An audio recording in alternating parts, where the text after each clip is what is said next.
compris. Aïlé, finalement, il n'a pas parlé. On a passé la parole à Bloko. Allez-y. Donc, j'ai combien de temps, les gars? J'ai combien de temps? Tu as 10 minutes. Ok, merci. C'est parti, je vais lancer. Alors, le frère Bloko, je vais te remercier parce que tu as dit que tu me connaissais et que tu me suivais depuis le début de mon combat jusqu'à aujourd'hui. Mais ce qui va m'intéresser ici, c'est quand tu me demandes de savoir ce que j'ai gagné dans mon combat.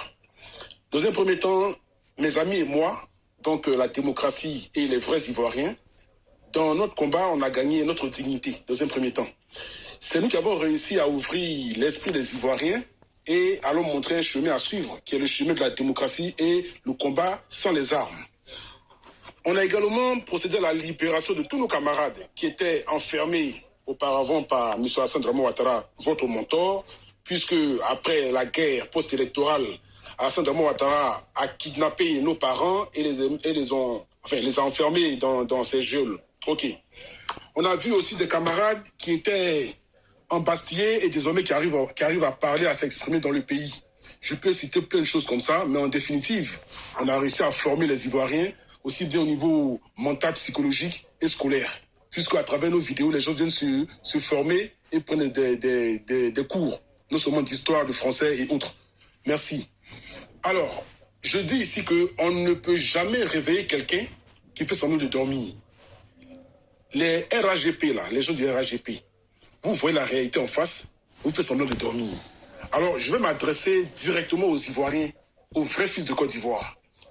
Vous savez, M. Alassane Dramane Ouattara est arrivé de façon illégitime au pouvoir en 2011. Nous qui sommes dans l'opposition, nous avons longuement expliqué l'illégalité dans laquelle il est arrivé au palais présidentiel. On a également expliqué aux Ivoiriens son parcours, qui est sa personne, ses ambitions qui vont à l'encontre d'une Côte d'Ivoire libre. Nous, les Ivoiriens, on a également démontré à plusieurs reprises que les répercussions sur le peuple ivoirien de sa mauvaise gouvernance étaient très, très, très dangereuses.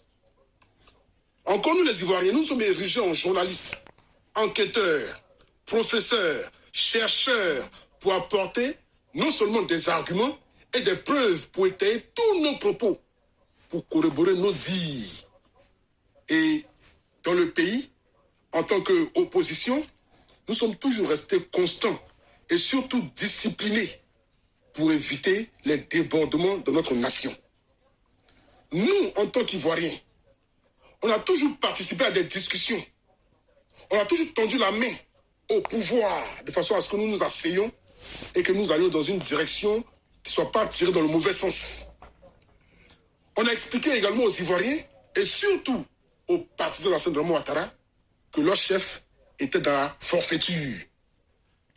On a expliqué aux gens de Ouattara que les règles qu'ils sont en train de suivre là ne sont pas les règles d'une république vraie. Alors, Alassane Dramane Ouattara tire les Ivoiriens de la catastrophe. Ouattara ne devrait pas se présenter pour un 4e mandat. Et il le sait. M. Ouattara est hors la loi. Il vit comme un monarque. Alassane Dramane Ouattara n'est pas prêt à céder sa place pour réguler le système ivoirien. Et je veux rassurer ici tous les camarades qui nous écoutent qu'à plusieurs reprises, les ouattaristes tentent de nous divertir en faisant des calculs dont eux-mêmes n'ont même pas les résultats. Ils nous disent ici qu'en 2010, Ouattara s'est mis avec Bédié et que c'est de par ce simple calcul-là que Ouattara est devenu président. Non, ce n'est pas vrai. Ce n'est pas vrai. Si on passe sur cette logique-là, on va se référer à 2020. En 2020, toute l'opposition était contre Alassane Dramane Ouattara. Tous les Ivoiriens, et à plus de 90%, étaient contre Dramane Ouattara. Les gens ont crié non au 3e mandat. Dans toute l'opposition, on pouvait trouver le PDCI. Le PDCI qui dit qu'il s'est mis avec Ouattara en 2010 pour gagner les élections là. Le même PDCI était dans l'opposition. Et l'est toujours d'ailleurs. On a trouvé également le parti de Mamadou Koulibaly, le leader, dans l'opposition. Le FPI des deux tendances, Afin N'Guessan et Assou Adou, dans l'opposition. l'URD de Mme Daniel Boni-Claveri dans l'opposition, AIRD d'Éric Caé dans l'opposition, le COJEP de Charles Goudet dans l'opposition, le pays de Haïlé Kouchen dans l'opposition. Il y avait environ plus de 26 partis de l'opposition contre Alassane Dramane Ouattara. Pourquoi est-ce que ces gens ne disent pas, bon les gars, comme tous ceux-là sont contre Ouattara, dans ce cas-là, Ouattara a perdu les élections ou alors il est caduque. Ils n'ont pas dit ça. Eux, ils disent que malgré tout cela là, Ouattara est quand même reconnu comme étant le candidat idéal pour les Ivoiriens. Donc, vous faites des choix sélectifs. Vous sélectionnez en fait ce qui vous arrange. Et ceci n'est pas juste. Alors, j'ai dit ici que nous nous battons pour le peuple. Et surtout avec le peuple. En 2025, les Ivoiriens ne vont plus se considérer comme en 2010. On va aller droit dans ce que nous devons aller là pour récupérer la Côte d'Ivoire. Les gens ici parlent de Laurent Gbagbo qui serait injuste envers les nordistes. Nous, on pensait que les nordistes allaient arriver au pouvoir et puis ils allaient faire un festival de boubou, un carnaval de boubou, ou alors aller peut-être créer des entreprises dans le nord, aller mettre toutes les institutions dans le nord. Mais malheureusement, ils sont tous à Abidjan. Ils portent des costumes, des grosses cravates, des souliers aux pieds. Mais les boubous, on en fait quoi? Quand on revendique pour un objet, c'est cet objet qu'on brandit pour être fier et pour démontrer à quel point on a réussi le travail. Gbagbo Laurent, ce même Gbagbo Laurent que vous accablez aujourd'hui, c'est lui qui a permis à Ouattara d'être candidat. Parce qu'il n'a pas peur de Ouattara. C'est encore lui qui a demandé à Ouattara quand on recompte les voix. Ouattara, viens m'humilier, viens me foutre la honte. Si tu es prêt, si tu as gagné là, on te donne la victoire. Ouattara a dit clairement ici que le temps de discussion est terminé. On va t'enlever par tous les moyens, y compris la force militaire. Ouattara qui n'est pas militaire. Mais lorsqu'il emploie ces mots-là, il fait allusion à la guerre dans le pays. Alors ne venons pas dire ici qu'il y a une crise post-électorale. Non, non, non, non, non. C'est une crise guerre électorale. Alassane Dramane Ouattara a envoyé tous ces comme zones dans les différents endroits pour faire tuer les Ivoiriens. Alassane Dramane Ouattara a affamé le peuple, ça je l'ai déjà dit, en mettant des embargos sur les médicaments. Mais tu dis qu'il est ivoirien, tu aimes ton pays, tu aimes ton peuple. Comment il peut te passer à l'esprit un seul instant de freiner l'arrivée des médicaments? Les gens sont sous dialyse, ont le cancer, d'autres ont la prostate, d'autres sont des gens qui ont le VIH, etc., etc. Mais ils se soignent comment? Mais pendant ce temps-là, il était au Golf Hotel avec sa petite bande, avec ses milices, en train de parler de son petit groupe. Et il crée même une chaîne en parallèle de la RTI, la TCI.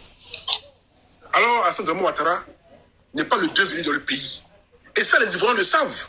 Maintenant, quand vous dites pourquoi est-ce que nous, on veut qu'ils mettent le nom Gbagbo sur la liste électorale là. Mais on est face à un pharaon, on est face à Hitler. Hitler s'est comporté de la même manière en Allemagne. Quand tu ne veux pas mourir là, tu es obligé de t'accommoder à celui qui est au pouvoir. C'est ce que nous faisons. On ne veut pas mourir, on ne veut pas perdre la vie. Ouattara ne nous arrange pas, mais on va faire comment? On va créer au secours à qui? Alors désormais, vous allez comprendre que toutes ces personnes-là qui arrangeaient Ouattara, et là je vais saluer maintenant la sortie de... Une minute. Bourget a fait une vidéo ici où il a éclairé toutes les lanternes en disant clairement que dans la marmaille, pour ne pas prendre le mot d'un certain inculte pasteur, dans laquelle ils étaient, ils savent très bien que Gbagbo Laurent avait gagné les élections. Et que dans ce pays-là, Ouattara n'a rien gagné du tout. Mais comme il fallait enlever un digne fils du pays, voilà pourquoi ils se sont comportés comme ça. Et il a dit clairement qu'il se sentait mal depuis ces 10 ans-là de prison de Gbagbo Laurent. Et que désormais, il voulait rétablir la vérité. À toutes les personnes à qui on pose la question, Alassane Dramane Ouattara n'a jamais rien gagné dans le pays. Et lui-même l'a reconnu, qu'il a été placé et piloté par la France. C'est la France qui l'a placé. Donc en réalité, Ouattara ne pèse rien dans le pays, si ce n'est peut-être 2 ou 3%. Alassane Ouattara est au même titre que votre camarade là, que vous appelez M. 1313, qui a eu que 13 voix. Dans un jeu électoral, je veux dire transparent, Alassane Ouattara ne pèse rien. Alors, je ne voudrais pas remonter à plus loin pour dire qu'il soit ivoirien ou pas, ce n'est pas notre problème. Il a fait 3 mandats de trop, le 4e mandat ne sera pas possible. En tant que constitutionnaliste, M. Ouraga Oubou, M. Bakongo ont dit clairement que le troisième, ou alors les textes de la troisième République ne permettaient pas à Ouattara de se présenter une 3e ou 4e fois. Donc on va sur cette logique-là. Donc à tous les gens qui nous écoutent ici, les 500 et quelques personnes, apprêtez-vous pour 2025. On n'a pas d'armes, on n'a pas de fusil, mais nous allons prendre le pouvoir. Nous allons aller nous dresser contre Assimi Ouattara dans les rues. Puisque c'est écrit dans la Constitution ivoirienne, dans l'article 19, que quand on n'est pas content, on peut prendre les rues pour manifester notre mécontentement. Donc ça, là, c'est un droit d'Ivoirien. Et nous allons prendre les rues. Merci, ça fait voilà, plus de 10 minutes. Ouais, Fraternité, donne la parole à Dr Ibra, s'il te plaît, pour le réagir. L'opposition, ok, l'opposition réagit. Non, mais c'est moi, je devais réagir aussi. Non, laisse Dr Ibra, pardon, comme tu as déjà parlé, s'il te plaît. Dr Ibra, ouvre ton micro. Docteur Ibra, ton micro. Si Ibra parle, après, c'est un pro-babo. Après, Ouais, un pro-babo.